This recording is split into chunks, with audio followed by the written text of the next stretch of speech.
Welcome back to Fox 43 AM Live. I'm joined now by Bill Shaffer with the Kansas Silent Film Festival. Bill, good Tuesday morning to you, sir. Thank you very much. Appreciate it, Matthew. Appreciate you stopping on by here. That film festival just around the corner here, yes, starting on Friday, in fact, here. Yep. What's in store for this year's Silent Film Fest? One of the films that we will show on Friday afternoon is the Johnstown Flood, which I have a little poster of right here in the front.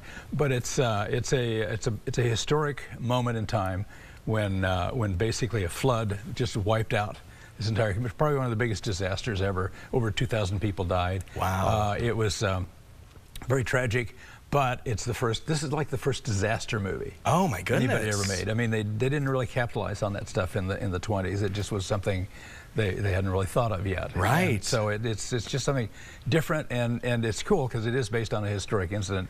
However, I've been told by most historians that the movie is not historically accurate. Yeah, and it kind of happens with disaster movies, yes, for sure. There, typical of the drama, drama films of the time too. It's just not that, quite like that. Yeah, so, but I mean, still getting to see how we've progressed so far in the multiple decades since. What we think of a local or a recent disaster movie compared to the first one ever. It's incredible there. It's really unusual. And the other thing is, in between our feature films, we'll be running short comedies, and the short comedies have Charlie Chaplin and Buster Keaton and Harold Lloyd. They're all famous short subjects. So it's a good combination, I think. Wonderful. Bringing out the classics. Yes. I'm loving it there. Oh, yes. Well, speaking of here, go for it. All live music, by the way. Yeah. Oh, wow. Yeah, it's all on the stage. Performers will come in and do the music for each film. We never have a film go silent. We hate that idea. It really doesn't work that way.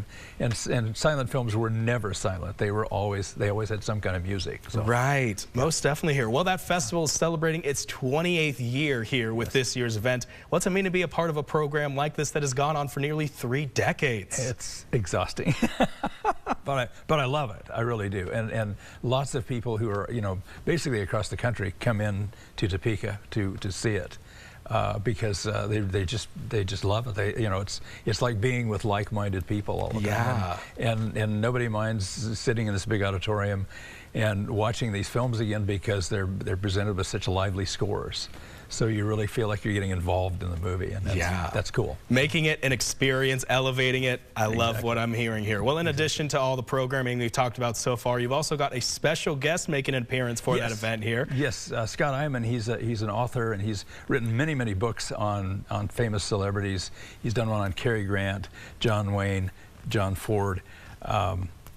The friendship between Jimmy Stewart and Henry Fonda, and he's just one of those guys who's really very versatile. He's a versatile author, and we will have him here for the entire festival. So he'll be speaking on different things. He'll be introducing a film or two, and it'll be fun. Yeah, wonderful. He's a good guy. Yeah, a true film and actor scholar. Yep. That's great there. Yep. Well, from being involved here with the festival for a couple of years, why do you think this genre of film that it was really born out of limitations way back when has such an active audience in the local and, like you've been saying, a nationwide community? Yes. I think it's probably the fact that it was really all pantomime. I mean, you had to do everything silent. You had to do everything. You did have limitations. I mean, that's what Bill Murray once said about, hey, I've done a lot of live talk shows and things like that. He says, man, those silent guys, they really had it hard.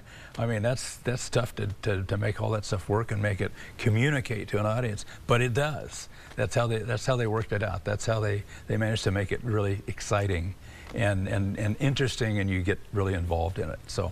Most definitely, and it's so amazing hearing about how it's grown such a community that has put Topeka on the map for so many that love this genre. Oh yes, it has. Incredible there. It's been really fun. Yeah. Well, Bill, if there's anyone out there that's on the fence about stopping by for the festival this upcoming weekend, what would you like to tell them? First thing, it's free.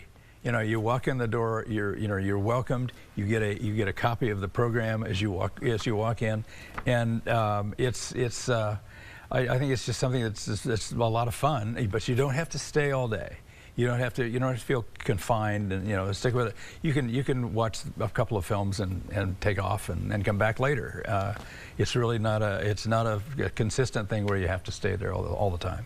There you go. So, and you can't beat free, for sure here. Well, we mentioned that it kicks off on Friday. Yes. When, where, what should people know when they look to head over? Well, it'd be nice, probably you got to look at the schedule, and the program booklet has everything in it. The other plain schedule is just kind of light on details. But I think mostly it's one of those things you kind of look for what your favorites might be. Yeah. And check out what's coming up and that kind of thing. So there you go. Choose your own destiny. Yes. I'm loving it. Yes. Well, Bill, we really do appreciate you joining us this morning. Thank you so much for your time, sir. You're so welcome. No problem. For more information, head on over to kssilentfilmfest.org. Got it.